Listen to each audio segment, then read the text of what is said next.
because of that, people were not able to go to any physical stores anymore, and we had quite a big impact on shopping behavior of customers.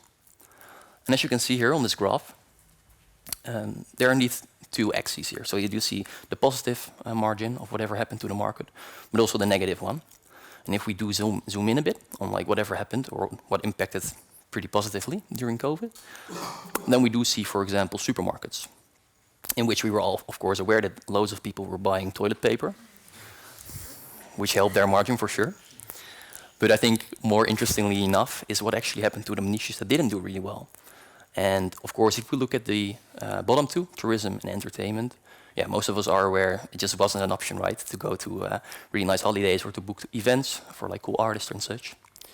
But next on the line is actually jewelry, but also luxury, fashion, home furniture, and all of these have something in common. And I think you get the gist, but I would love to do a small experiment. And don't be afraid, I'm not going to ask you to do a dance or something, just raising your hand. So for this case, I would love you to imagine that you're a really big fan of expensive watches. So let's say a watch around like 3,000 or 4,000 euros. Pretty nice one, I think. But yeah, just imagine you spent a lot of time working and you saved up quite a lot of months to be able to afford one of these watches. And this was actually just at the start of 2020, so COVID strikes. And I'm really curious, this is the experiment, just raise your hand if you would dare during COVID to buy it without being able to look at it at the physical store. Okay, see a couple people. Okay, nice. I think then either you have a lot of trust in your web shop, which is really cool, or you earn a lot of money and we should talk, but I wouldn't dare, honestly. I think it's a really big risk, but it will be really cool in the future if we do have this faith and really can bring the trust that we need to have. So to show actually the issue that we had, Cartier also had this issue, and they saw a really big dip in their online purchases. And therefore they had to be a bit innovative and experiment with new features on the web. And they used 3D, in this case an augmented reality feature, in which people could really, and you don't see my mouse here because I made some fancy Photoshop skills, but they can really spin it around and you could really see the loud light bouncing off of the object, which really showed in their research that people were way more convinced to just buy the product. And it showed that they had way more this experience that they would envision while being at a physical store as they could have had it online. And still, it's not as close as it would be for the physical stores, but it would get really close. And that was really cool to see. And because of this, they saw a really big boost in conversion. Same for Shopify, because as you might all know, Shopify is just a platform which provides a pretty easy to create web shop for partners. And a lot of partners during COVID had the same issue, and they also wanted to integrate 3D. So they did a couple of research papers as well with a company called Gunnar Kennels. And as you can see on the cute dog on the little left, it's a company creating kennels for dogs. And basically they use 3D and augmented reality to use just your phone and your browser, and you could use augmented reality to show or hopefully have your dog sit really still and have a kennel next to it with 3D objects and check whether your dog will fit in the kennel or your kennel in the dog in the kennel. Nice. All right, so that was also cool to see. Okay, a lot of talking, so how does this actually work, right? Because it's quite cool to see that it works and that it shows really good numbers. But we're here at a tech event, so let's check how this actually works. And when I first encountered this issue, I really dove into competitors, like how are they actually doing it? And I must admit, like I'm one of these guys who goes actually quite often to the Apple website not to buy products. This is, I got this one from the company. But I go there quite often because I think the way that they animate 3D objects and user experiences are really great. However, and you might see it here, it's not actually the screen that's lagging. It's not that smooth, I think, because while scrolling you do see that they animate the animation. And therefore I did some research. It's not that fancy, but I really wanted to see what's happening in the traffic. And in the network, I saw that they're just sending over actually loads and loads of images. So in this case, 200 images or so. And basically on scroll, they will animate whatever image you will see. And I felt pretty tricked because I felt like they did something with 3D and I could really have this dynamic feeling of playing with the models, but it's basically just a scrollable GIF in this case. And I think I gave this talk 3 weeks ago as well. And then this was still the thing. I could still bash Apple for not using 3D. But they launched the iPhone 15. And it was pretty funny to see that they actually now do use a 3D model in which you can, as you see my cursor moving, you could really have the control yourself and really look at the object yourself. And you do see it better when I switch to the dark color. Then you're really able to see pretty concisely how the light is actually bouncing off the model as well. And it looks quite realistic, I think. So just cool to see that Apple is also hopping on a trend. Okay, so I promised to dive into the tech. This was still an example. Let's go into tech. So, to understand what actually is happening within your computer, I think we really first have to start with the basics. Because as all of you probably are aware, we have loads and loads of pixels on our screen. And within a 3D space, we want 3 axes. So we want to create 3 points. And in the graphical terms, that's called a vertex. So a point on your screen is a vertex. And within graphics layers, we used to create triangles. Because if you think of all shapes, triangles are the most concise and most defined shapes where we can create objects with. So if you would paste loads and loads of triangles, you will be able to literally create every model or every object possible. Because I'm not sure if anyone ever played Minecraft, for example. With cubes, it will be really hard. Because you can create really, really cool shapes, but you do have to paste loads and loads of them. You have 4 points, so it will already be more expensive for your GPU. And yeah, triangles also look quite nice, right? And to prove, this is actually a dolphin where they use some triangles, and you can just see here how it's constructed, and that, this is still not that much triangles. Normally, it can load up pretty fast. Okay. All right. And back in the days, it was really hard for your browser and for the browser manufacturers to detect whenever it needed the power from the GPU. Because your CPU is really good in these serial processes. It has around, from on your average laptop, between 2 and 16 cores, in which it can do really heavy computations and really cool serial processing. That means it's really good in doing efficient things, but not the same things every time. Whereas your GPU has loads and loads of cores, and it's really optimized to do the same things over and over again, the same processes. And that's especially the thing that we need to have really high graphics performance, right? Because we do need to draw loads and loads of pixels, and between frames we can have some differences, but not that much. If you have to do 60 frames a second, the changes won't be that big, and that's where your GPU hits in perfectly. So to get back to the issue that they had is, it was pretty hard for the browser manufacturers to detect whenever they needed the power of the GPU. And it was most of the times hitting your CPU, and we couldn't hit the performance that we needed to be. So they created a graphics layer, WebGL, which basically sits in between them. And it made it possible to send instructions directly from your CPU to your GPU. And the web especially really liked that, because they had this issue as well. So they created a layer on top of it, WebGL, which basically is an implementation of OpenGL, in which we again can send instructions from our CPU to our GPU. And again, this is really, really low level. We're not gonna really send instructions, or you really want to play with OpenGL or WebGL. But just to give you a small example of WebGL, I will show you some code. And funny enough, I honestly have no idea what is happening here, because it's quite a lot of code. It's pretty complex as well. And when I saw this the first time, I thought, I just have to show you guys how much code actually is needed to create something. And funny enough, we're still going, right? I'm not even done. Okay, there we go. So it has 172 lines of code. And from experience, I can say that 172 is not that long. But if we do look at the lines of code, it's quite a lot, right? And this would have been completely fine if we would create really cool animation or really cool game. However, when we do render it out, we're almost as disappointed as Adam was. And it's just way too much code, right, for a really simple two-dimensional pink triangle. It's a nice one, but too much. Okay, but luckily we don't have to create WebGL. Luckily we have a really cool community of front-end engineers who create libraries on top of this to make it way more manageable. And that's where 3GS kicks in, actually one of the most well-known frameworks for WebGL, I think. And therefore we're going through a small Hello World example again, and this time we will do line by line. But don't freak out if there's something you don't understand. I will try to really cover the basics.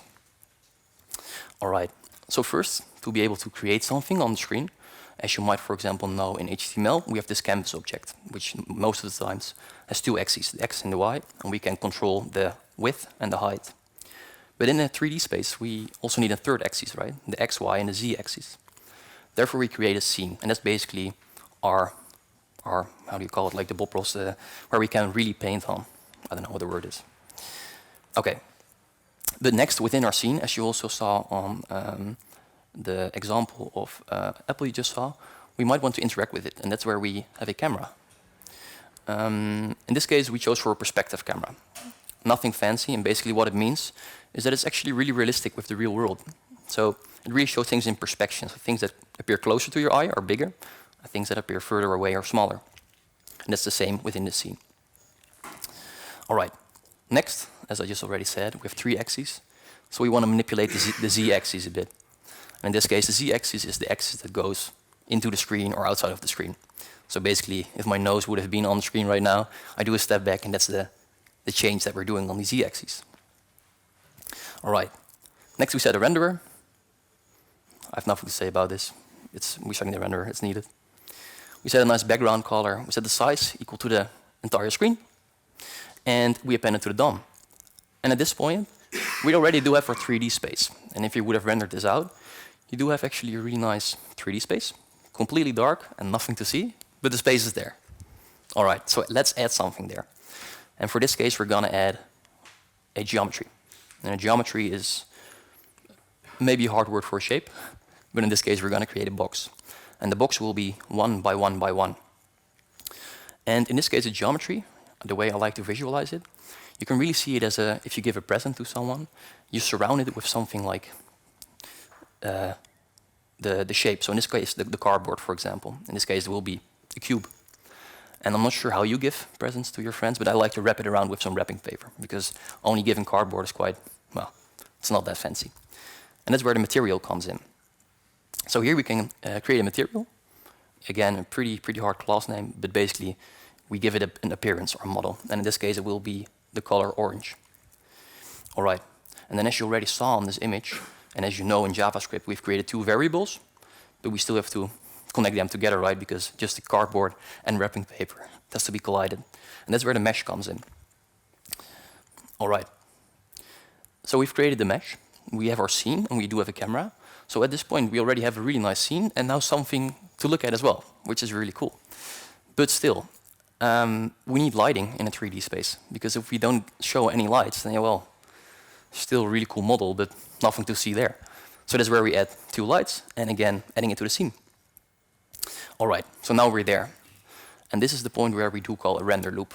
And what this basically does, this is the loop that's being called as many times as your GPU can handle. So for most machines, it will be 60 times a second on 60 FPS. But if you have like a really good computer, it can reach up really high numbers, of course. Okay, and this will just be called recursively, just as many times as possible. And as you see on line 58, 59, I just added a small rotation to have a bit more dynamic example, because if you render it out, you do see quite a basic example in this case of a cube that's spinning. And it's a bit hard to see here with the contrast, but you do see the light bouncing off whenever it turns sideways. And if you're really good with HTML, CSS, you might be able to create an animation like this with just bare HTML, CSS. But if you're going to use more complex models, it will be really hard, and I would love to learn from you how you do it with just bare HTML, CSS. All right. But still, what we just saw, it was a vanilla JavaScript example. And nowadays, loads of people work with like modern frameworks, just like React or Angular. And for this talk, I specifically choose to dive into React.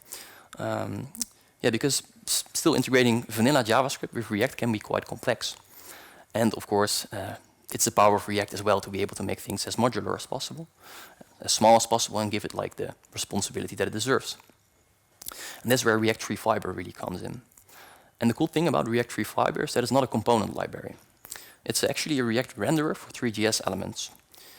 And by React renderer, I actually mean, for example, where we all know React DOM, which you, in your app.js file, right, you create a React DOM, and out of nowhere, all your JSX already gets recognized when you create a div and an H1, even it's not real HTML.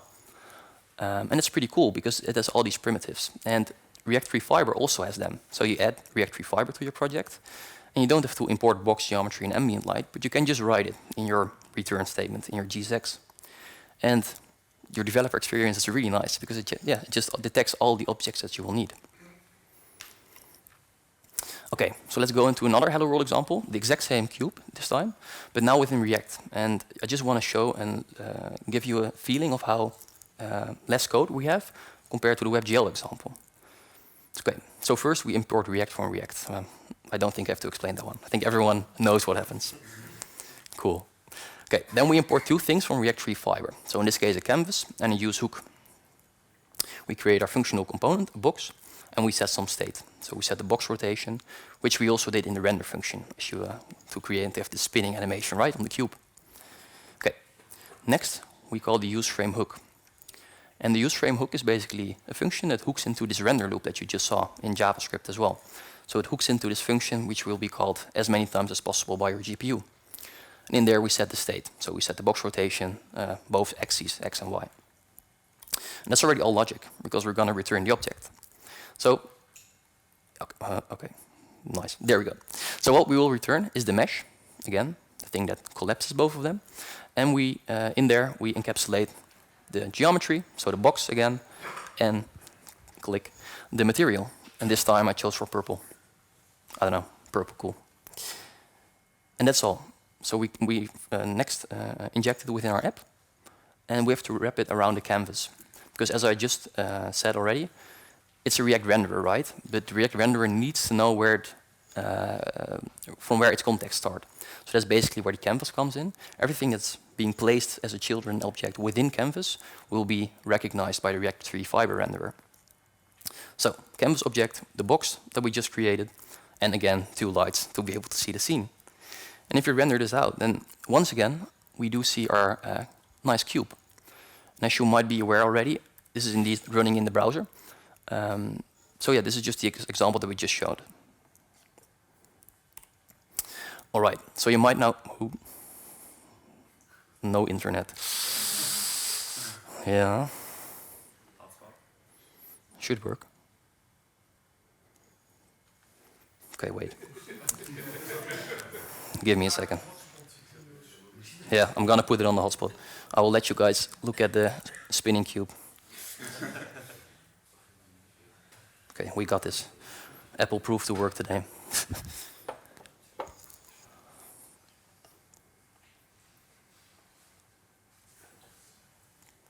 Oh, Hakan.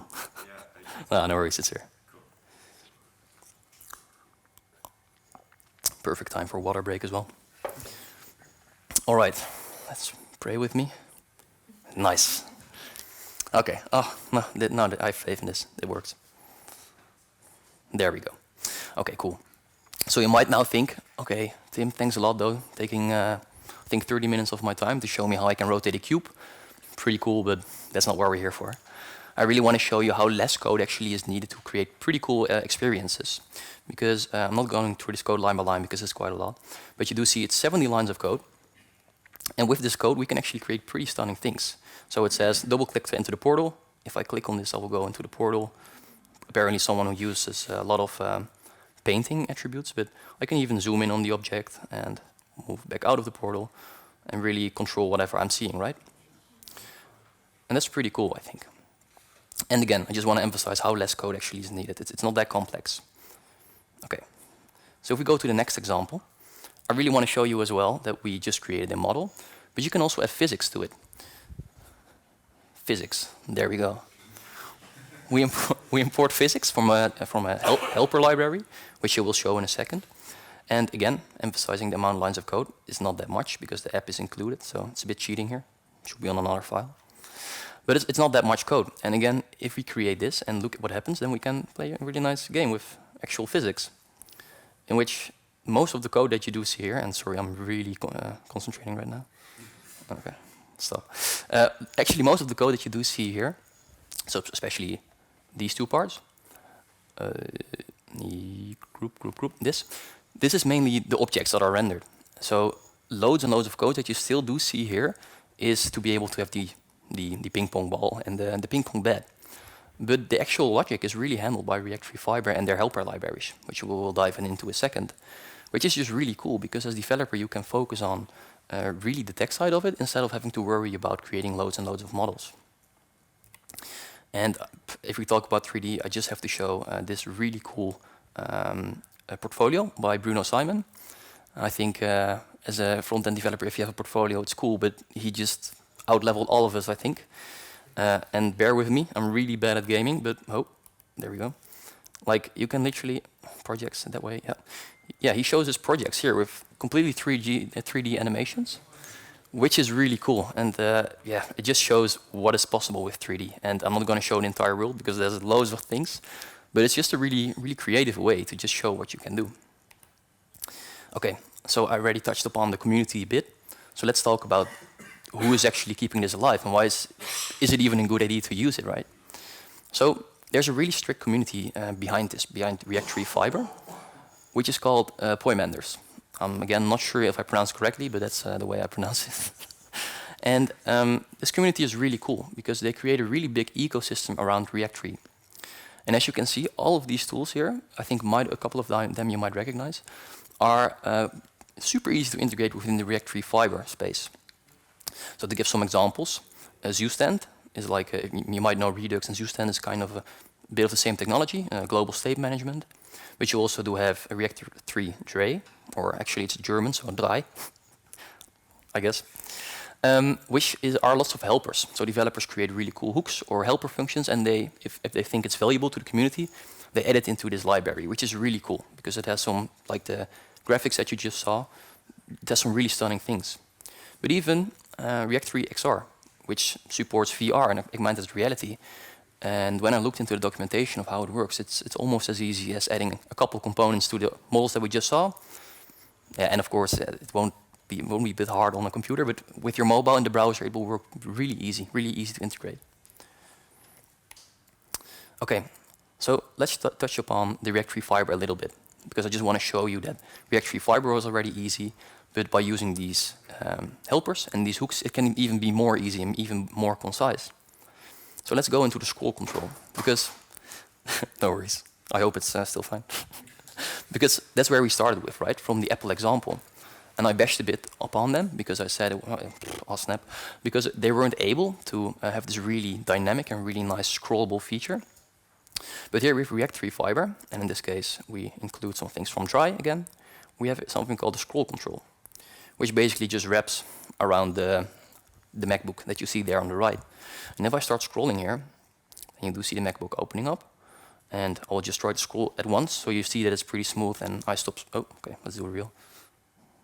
Oh, that wasn't as smooth, was it? Okay, there we go.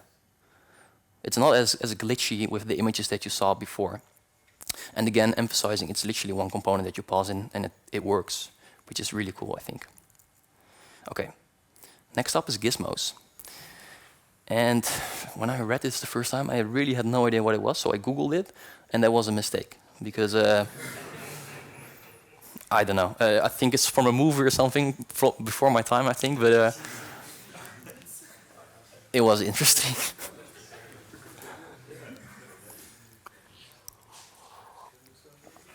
Yeah, so, as you might expect, this is not a gizmo in 3D, but to give an example, I did add a gizmo to show what a gizmo actually is. So, okay, so both examples are the exact same, but for the right side I added a gizmo. And the gizmo is not this thing, but it is actually the transform object that you do see here. And basically, this enables you as, for example, developer or as designer, or maybe even as user, if you want people to be able to change the position and really transform, to change, for example, where it's standing, or changing the height, or looking around with your camera, doing a lot of things, which can be really cool for a couple applications. And again, if we do look at the code, I'm not saying it enough today, it's basically, again, wrapping around, because the mesh, that's where we talked about, right? Really the appearance of your model. We wrap it around in a pivot control, and a pivot control is one of the gizmos that you can use. So again, wrapping it around, and it works, which is really stunning. Okay, last but not least, performance.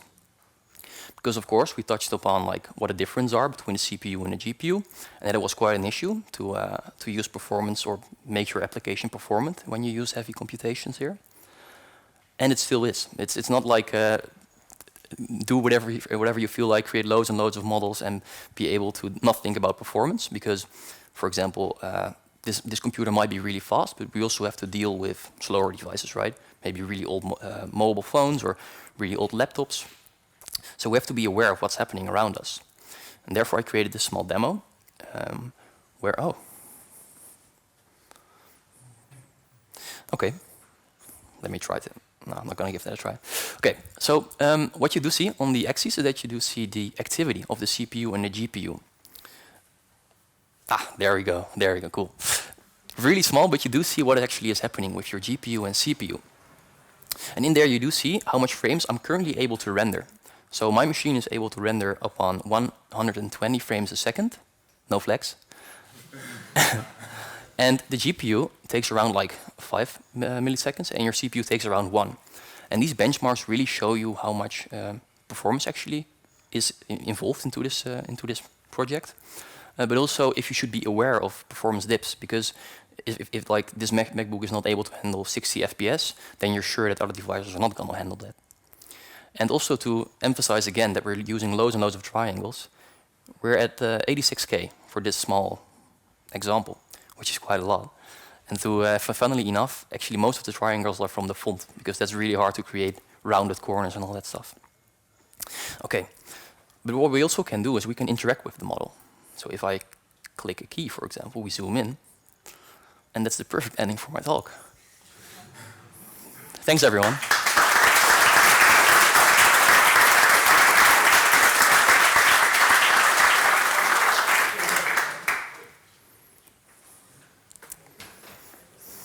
All right, nice.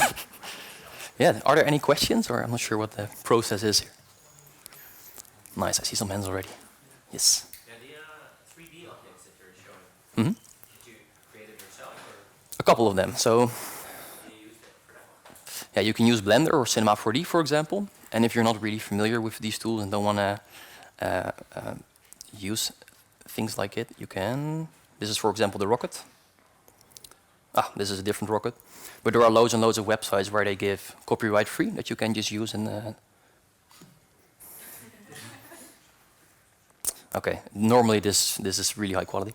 But you can use really cool models and people just create it there because it's indeed a different discipline, like being a designer or being able to create the tech side of it. Of course. Yeah, Nico. Oh, no worries. Yes. So you were showing about React and 3JS. Is there other alternatives for other frameworks as well? There are quite a lot of frameworks which create these wrappers around like 3JS, but I have to admit I haven't checked into Vue because I'm mainly developing in React, and this is like the biggest ecosystem for React developers. So I'm not quite sure, honestly. Yes. The Vue equivalent of 3DS is called Drop in French, like in French, Vue likes. But I don't, it's not like as far developed as Free Fire. Nice, good to know. Yes. What is the font and text rendering situation like? Mm-hmm. Yeah, you mean how the implementation of it is, or how technically it works? How flexible is it? How hard is it to get like to make 3D text? For example, do you have to create objects, or can you just get some kind of 3D font or something and tell it? Good question. So this is indeed you can if you want to create it in 3JS. It's pretty hard to create it yourself. So luckily, again, within the 3JS, within the React 3 ecosystem, they created a component for 3D text. And I don't have my editor open, otherwise I would love to show how I created the Frontmania in 2023. But it basically is a component with a prop which you pass in the text that you want to render, and it renders it out for you. So it's made really easy. Yes.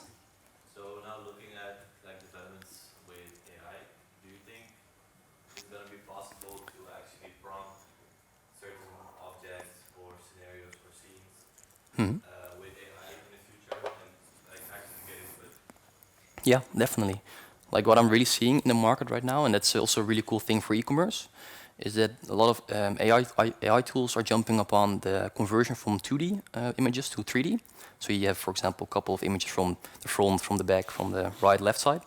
And then it's able to create this experience of a 3D model so that you don't have to model it yourself anymore. And I think whenever that launches, because I think within Midjourney currently they're implementing images and 3D models in their model. Oh, that's not okay. And whenever that's there, I think it will be able to really have this step of having to create the object yourself, or really need to be a designer, be really smooth, because AI can take the step. Yes. I'm curious how those product models actually created, because I saw there's a lot of details. I saw, I think, on night side that they made 3D objects out of their seekers. And I'm curious, do you actually have to hire someone, or is some kind of chance to just take picture? Yep. Yeah. So that's what happens nowadays. So companies of Nike, for example, they create the models entirely themselves, and like modeling tools such as Blender or Cinema 4D. Maybe there are more, but I think these are the two biggest ones. And their designers create these objects completely itself. And then a developer will be able to put or like use this model and put it in the code so that it will be rendered for your browser. Awesome.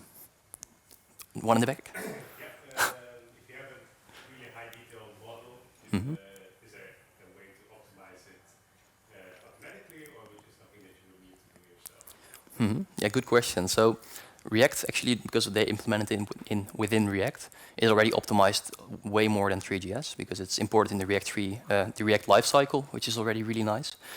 But what you also do see is that loads of people have pretty cool tricks to make the performance better. So for example, what's really expensive can be shadows, because like loads of objects have to look at each other and see if it casts like a shadow on each other.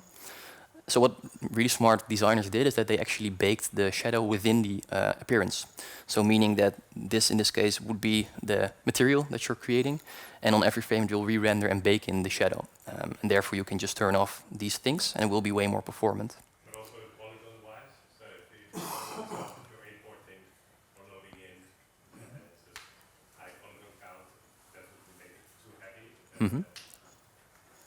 Could you optimize the models themselves in any way automatically, or is it something more manual work? It is still a bit manual, I think. So indeed, it depends on what the developer creates. Because if it creates really like lots of corners and lots of detail, it will be more triangles, so less performant. But you can compress it pretty hard. But that's always like the balance you have to find. Like, are we gonna give it a lot of details, or do we want to have a really performant experience? Yes, last question, I think. What kind of asset sizes are you looking at? For example, the demo that you have there, just the 3D parts of the assets come a bit away, more or less. I don't fully get the question, I think. So how big are the assets needed for the demo that you have there, for example, in kilobytes? Yeah, good question. So, wait.